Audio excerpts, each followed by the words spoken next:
Welcome back to the show. Thank you for staying tuned. And in case you're just joining us, this is Hello Nigeria. Now, today on the show, we have a very interesting guest, like I mentioned earlier. Now, this is someone who saw lemons. You know, when they say, when life hands you lemons, you make lemonade. And he has done this very well. He's making a lot of money, but I gather that he started with 2,000 naira. Anyway, I'll just leave room for him to tell us the story. I present to you Seun Abolaji. Thank you for joining us. Thank you. Nice to have you on Hello Nigeria. Thank you for having me. You have quite an interesting story, Seun, I must say. I mean, you started with 2,000 naira, and today you're the co-owner and creative director of Wilson's Juice Limited. How did it start? And yes, tell us the story. I mean, literally, it's interesting. We saw opportunity. We were doing another business, but that fell through. We didn't understand the business practices in our environment when we moved back. So that was like 2008. Okay. So we started another business making acre oil, palm kernel oil, and it fell through. And we just saw opportunity to make fresh orange juice. So we were making orange juice at Covenant University. We had a small kiosk making orange juice. We started doing smoothies, and then we saw lemons, and so we bought a bag of lemons. So yeah, it started with 2,000 naira because that first bag of oranges and that plastic juicer was just 2,000 naira. 2,000 naira. Okay. So when we saw the lemons, we added lemonade because, I mean, you lived in the United States of America for most of your life, and you have constant electricity. Yeah. You don't have transportation issues. What were you and your brother thinking when you decided to come back home? What was the pull? Wow. Well, I think let me even jump in on Gbenga's question so that we can put it in context. Taking you back in terms of, it's just now, you moved back with your brother. Do you co-own the business with your brother? Yes. Oh, great. Okay. Yes. So, yeah, just to clarify that in terms of the fact that it's with your brother, it's a family business. How long did you live in the United States for? You know, I left Nigeria when I was 8. Okay. And then I'd say like 20 years we were living in the United States. And what were you doing before then? I'm a pharmacist by trade. So Pharmacist? yeah, I have a PharmD. So I was working as a pharmacist in New York for 5 years. All right. So now going to Gbenga's question, why did you decide to make that big move back home? You know, it's interesting. I came back to visit in 2007 by myself without my parents. So I was like, okay, I can see how I can make this work. And then every time I would visit before then, I'd get like some type of pull to come back. I don't know how to explain it. It was just like, I'd feel sad every time I was leaving. Home is where the heart is. Of course, it's very true. It's very true. And so that pull was strong enough to say, what are the opportunities here? And we saw an opportunity, and then we keep seeing opportunities. The beautiful thing about Nigeria is it's a land of opportunities if you open your eyes enough to see it. Everything's not set up yet, fully. Like if you go to the United States, everything's there. So there's opportunities for you to kind of plug in and fill your place. And didn't you feel a bit nervous, seeing as you're a pharmacist? Agriculture is not your sector. Yeah. Of all the sectors to invest in. Yeah, but they make medicine from... Yeah, it's true. Yeah, it's true. but not juice. Yeah. I'll be very honest. My father didn't want us to move back at first. He was just like, I was making like 6 figures as a pharmacist. You make pretty good money. And, but I wasn't fulfilled.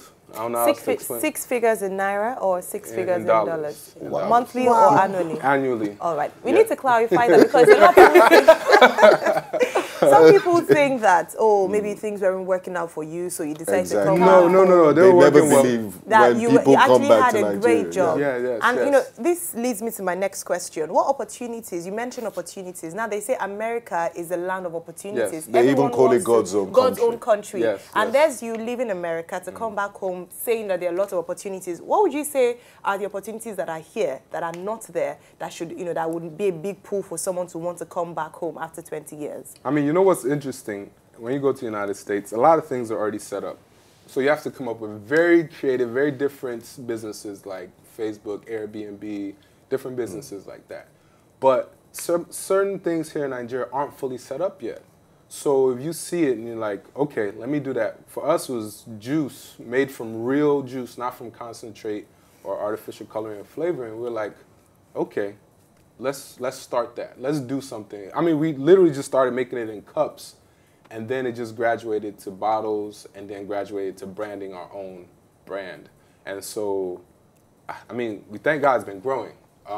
But there's so many opportunities that's still available. Talking about growth, and of course, it can't just be a romance movie like everything went so smoothly. It's not. What are some of the challenges you faced while doing your business? The Nigerian factor. What are some of those obstacles that that were obstacles in your business? I mean, like the Nigerian factor is there. There's different types of factors. If we try to do this in the United States, we need at least $10 million. I'll be very honest. Wow. So there's factors there anywhere you go. It's about the team. My brother and I right now are the management team, but we have people above us that are kind of helping us and directing us in different ways. We've built a great sales team. We've built a good factory team. So, yeah, you look at it, you're saying we run on diesel mainly. So we can somehow run less on diesel, then we can bring the cost of production down. It's about the cost of production is going up with everything that we're doing, especially even now. Yeah. And we're trying to find a way to squeeze the margins. And it's amazing, like from the people that are above us that are giving us advice, we're finding ways to make it work. Okay, so in case you're watching, we'd like to let you know that you can call in and ask questions. If you have any questions to ask or you have any contribution you want to make, call in and contribute. I want to ask a question. You mentioned earlier that you were doing something else. You had a business you were doing, but that failed. Ekuro. Ekuro. What is ekuro? It's palm kernel. Oh, okay. You take the palm kernel, you squeeze it in these big machines, you get oil and cake. Oh. So you sell the oil to soap makers and people doing like biodiesel. And then you use the cake for people, for like piggeries and people that have When you say cake, stuff. I thought you meant cake at weddings. Cake for At least I'm glad I just learned something. Give you a kuro. Something new. Is that what they're talking on when they sang ekuro? Yeah, that's it, right? It's the same thing. Okay, I'll get the literal interpretation later. But you did that business and it flopped. Yes. And then you started something new again. Yes. What lessons? motivated you to pick up the courage? Because the truth is, there are a lot of people who are watching who've tried business. Yeah. To be honest, I've tried business before, and I've said to myself, you know what, this business thing is not for me. When I buy shoes and I want to sell, and I just take like half of the shoes to wear for myself, and basically that's just a case of indiscipline. On on the one hand, on the other hand, you sell to people that owe you terribly. Yes, I know, and it's such a big yes, deal. yes, So, yes. what is it that motivated you to say, I'll try this again? And what lessons did you learn? I mean, it's at the end of the day. To Wilson's. Oh, okay. At the end of the day, it's about having courage in anything you do. And I look at my brother and I, it's just, we have a lot of courage. And we don't have, we'll see obstacles and find a way to go around it. I mean, that's the amazing thing about it. Is that you and your brother? Yeah, that's Shay right there. Right. Older or younger? Seun He's younger, actually, Shay. but he looks older He looks somehow. older. Yes. But yeah, it's about having courage and not wanting to give up. I want to be successful in life. Whatever I do, I'm going to be successful in life. Maybe that's the drive. I'm not sure. Some people have different drives for money and stuff. So Okay. Me, it's to be what's a your success. advice for young Nigerians abroad that, they're tired of paying taxes all the time and they want to have, they want to give back to society, they want to come back home. What are those 3 essential things they need to know? Okay. For one, just as a disclaimer, you don't have to come back. To be very honest with you. No, I'm just like, you don't have to come back. You don't have to be in business. You don't have to be an entrepreneur. It's very true. You have to look at yourself and your situation, what you can do. Because, yeah, there's people that come back and then they move back a year later. Like, you look at the environment and be like, I can't do this. I'm used to hot water. I'm used to roads being clear. I'm used to whatever the issue is. And they move back. So it's for you to look within yourself and say, hey, what do I really want to do? And have a drive within yourself to do something. After you've done that and you want to move back, now you have to have courage because you're going to have a lot of things that come your way that you don't expect. Regardless of where you live. Regardless. I used to live in Ota before I moved to Lagos. And I used to travel back and forth every day. It's a lot that I got into, a lot of things that happened. I don't even want to talk about it. Okay, just hold on. Yeah. We'll continue with the point after this break. Do stay with us. We have Seun Aborowa in the studio, and we'll continue our conversation after this. Wow. All right, welcome back to the show. And in case you're just tuning in, we're talking with Seun Abolaji.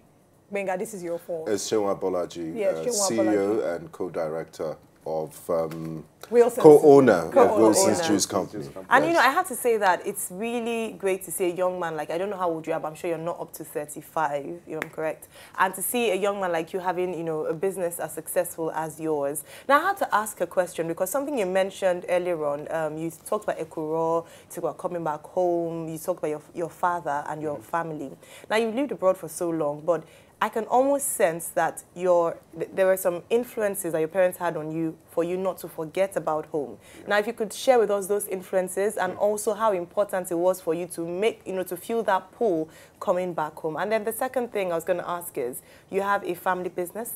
I know that it's not always the easiest to work with your relative, your friend. It's broken a lot of friendships. How have you managed that relationship with your brother, you know, and still running a business? Okay. First question about our parents. You know, growing up, they speak Yoruba to us, so I can speak Yoruba. I sound funny, but I can speak it. You speak Yoruba with an But you American. understand everything. You know, I try to understand everything. He just now. lectured us on Ikuro. No. And you didn't even know it. No, it doesn't I don't even know. I don't even know the literal No, I meaning. mean, it's interesting. I had to go to Lagos Island with one of our people that work with us to talk to some old mama in Lagos Island deep down inside, and it was like I had to speak Yoruba to her for her to even give me any attention. So our parents taught us Yoruba. Our culture was very much highlighted in our You were not one of those kids who called the police when they beat you? No, but you know what's interesting is that as a kid I had to babysit my brothers and sisters. I have 3 younger siblings. Are you the first one? Yeah, yeah. Okay. And there was a time where I think I did something really foolish and poured some water from the top floor on someone at the bottom. And they called the police on us, and then they realized it was just us at home. Yeah. So, yeah, never called our parents, never called the police. I would be too scared to do that. Like, it was very much... But did they beat you, girl? Of course, it was a Nigerian home. They beat you? Oh, So they instilled the discipline, despite the fact that you're far away from home, you never forgot about home. That's fantastic. And now, how have you been able to manage your relationship, like I asked, with your brother? You know, what's interesting is that we're more of partners when we do the business. It is, you can say it's a family business, but it's really like we're partners. So we argue, we talk every day, and we argue, but it's to get to the best point. You know, I have a thing for how things look and how they feel. Shay's more of the operations guy. So there's always going to be some kind of conflict there. But we're not having a conflict to destroy things. We're conflict to get the best idea. Okay, always now, the best idea. You're a co-owner, basically, so this is what we refer to as CEO here in Nigeria. And you have people under your employ, the people that you pay salaries monthly, yeah? Okay, there are people who are watching that are business owners, and they've tried businesses, they failed. What would you say is the best advice you give to someone who is a CEO on how best to manage your staff? Okay. For one, my brother is the CEO. I'm the sales director and the creative director within the company. But it's to have a vision and a mission that you share with every meeting we share that with our employees. And it's not been an easy thing. We've had people come and go, but the ones that are still there that are learning and saying, I believe in this culture and creating a culture within your business, those are the ones that we're finding that are being successful. And everyone is young. Like you said, I'm the oldest person in my company. Really? Yeah, and it's like, yeah, actually, no, we just hired someone in the accounts department that's older. But before that, so everyone's young. And then it's like young Nigerians doing really amazing things. And I'm very proud of that. So how long has this journey been on for? And where do you see your company in the next 5-10 years? What's the dream? Okay. I'll say how long has it been? For 2 years, between 2010 and 2012, we were squeezing in cups, selling. About 2012 ending, we got our NAFDAC. So 2013 to now, we've been pushing out. So I'll say our company is about 3 years old. Where it is now, we make fresh squeezed lemonade, Wilson's lemonade. And we make the pink lemonade, and we have 4 different sizes coming out soon. But we have so many more products coming out as well. We want to own this natural beverage thing that no one's really owning in Nigeria right now. There's something I noticed about your product. It's the aesthetics of it, the visual, the visuals. Your bottle is a square bottle. Is there any reason why? I actually thought it was dishwashing liquid the first time I saw it. The first time I saw it. I mean, and then I had to read again, and I saw lemonade. Yes, lemonade. That's funny. Yes. You know, in the very beginning, we were using generic bottles, round bottles, but we were like, we're gonna fit into. Okay, just hold your thoughts for a second. We have a call. Marvelous from K2. Good afternoon. Hello, Marvelous, Marvelous. Good afternoon. Marvelous, you need to turn down the volume of your TV, please. Okay, I've turned it down. Good afternoon. Good afternoon.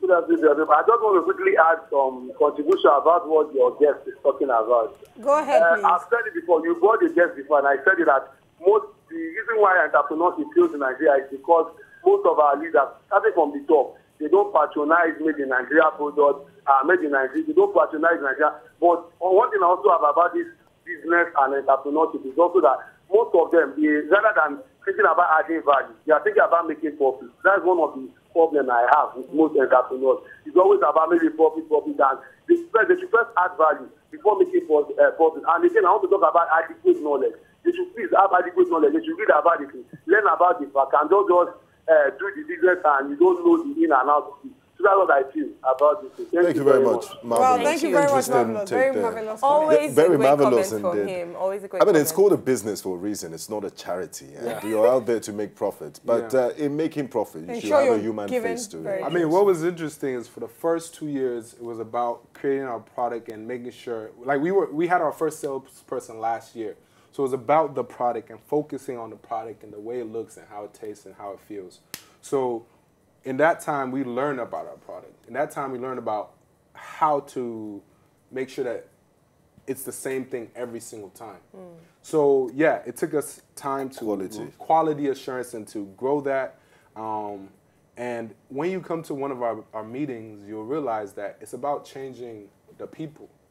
Our people within our company are different types of people. Good. It's still in different It's still in values, yeah.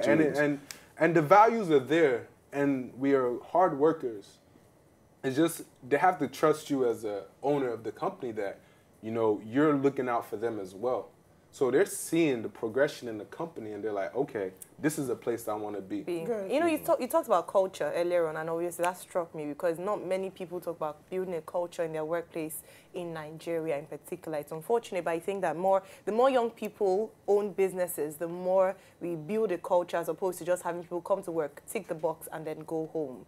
Yeah. Something you said I was going to ask you about, but it skipped my mind. Maybe Olive wanted to say something and I'll remember. But basically, I wanted to ask you, do you look to extend your business beyond the shores of Nigeria? Yes. Because a lot of, we know right now it's within, is it within just Lagos? Yes. And are you looking to diversify away from lemonade? Yes. So, look, you start with a product, anything, you start with a product, you see what the people, we've tested our market, we've tested it, people accept it, we have people rebuying and rebuying and rebuying. So we know our product is good.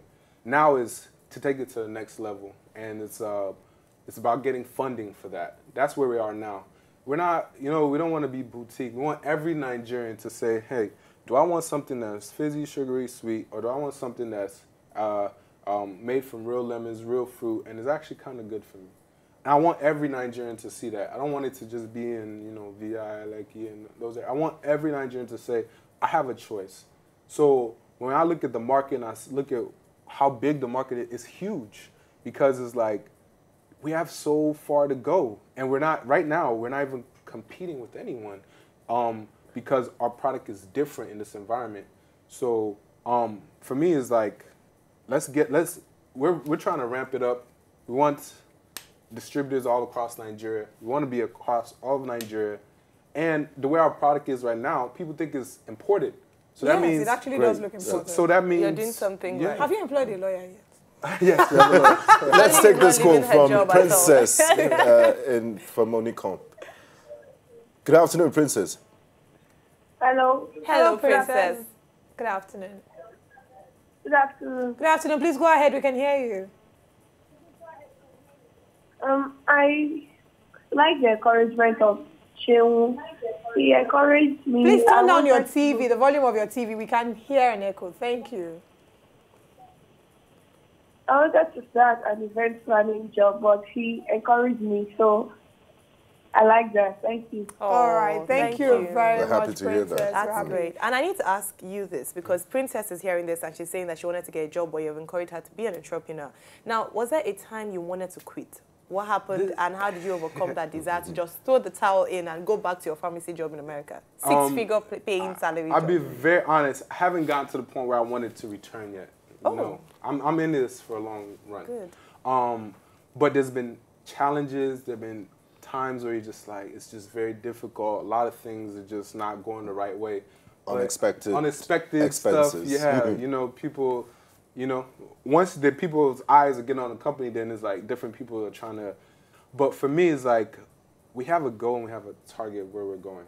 So I'm just focused on that. How many states do you have your products in? 13 now. That's through ShopRite. We're in every single ShopRite. In 3 years? Yeah. I mean, that's an achievement. Yeah. And it's all the people that we have inside that are making this happen. Now, would you say that it's the strength of two that's working? Because a lot of people have ideas. They want to execute these ideas alone. But you are working, you're sharing this idea with, there's a partnership between yourself and your brother. Would you say that that went a long way in aiding the success of your business? I say, you know, sometimes in the very beginning, it was very lonely. I'll be very honest with you. It's very, it's like you almost against the world. But it's beautiful that when you're concentrated on something, you're concentrating on something positive, you just start finding people that want to add to your story. So now I look at everybody likes team. a successful. Not even just that. Not even that. I'm looking at before we're like, even now I think we're growing, but we're not where we want to be.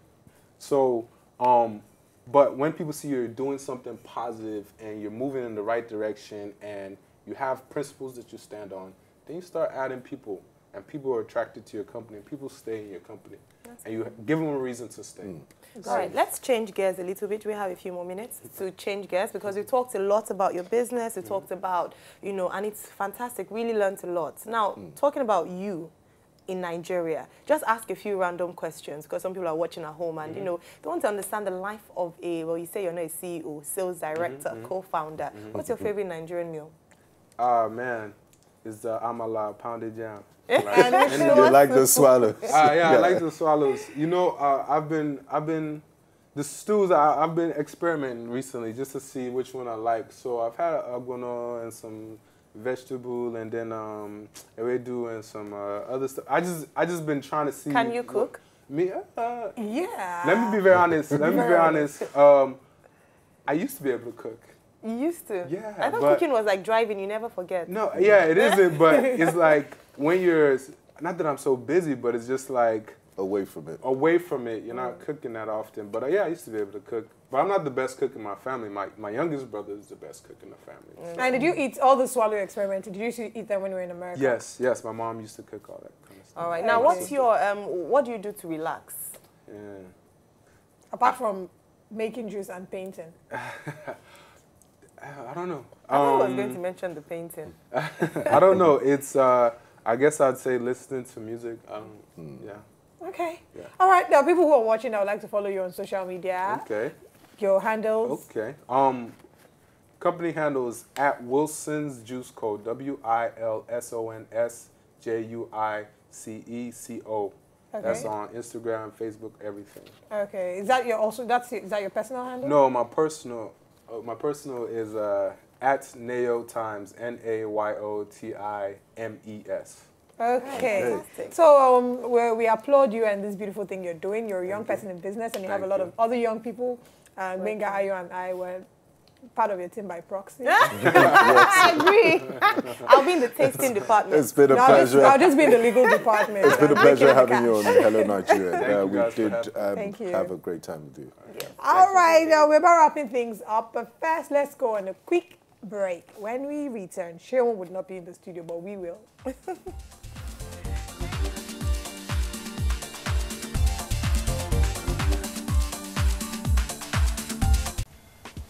To enjoy more of these our Ogbonge videos when you just watch, press this button to subscribe on top of our YouTube page. You go love her.